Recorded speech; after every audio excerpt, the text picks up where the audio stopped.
Okay, so I'm going to show you real quickly how I make my iced tea. Now, you can use steeping sacks for this, but I have come to love my iced tea pitcher.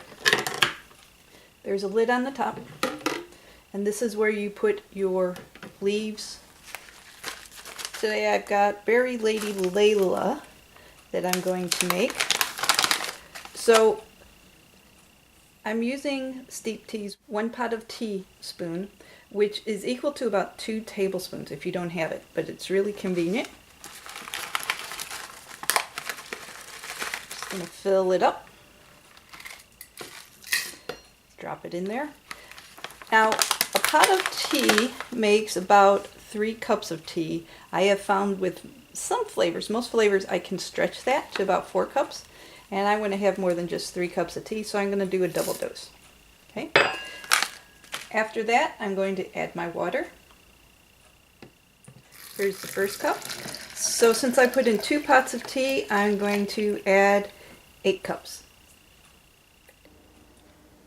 And 8.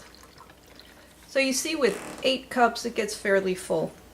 Then all I do, put on the lid, put it in the refrigerator, and let it steep for overnight if I make it at night, or I might make a pot first thing in the morning and it's ready by dinner time. So about 6 to 8 hours. You might be able to get away with less time, but if you let it go a good 6 to 8 hours, you'll get a nice flavor.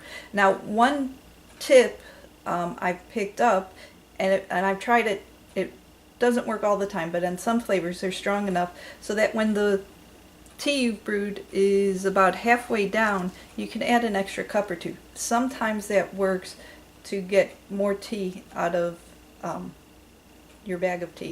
It doesn't work as well with some flavors, but you just have to experiment and see if it'll work with yours or not. Oh, the other thing I didn't add, you could add either a simple syrup after the fact, or I like to add some stevia to it.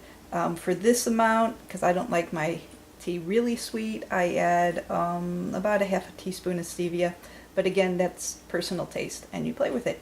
So there you go. If you were using the steeping sacks, you would just fill your stacks or your sacks with your tea, and then you can hang them on the side of whatever type of pot you are steeping in. There you go. Thanks.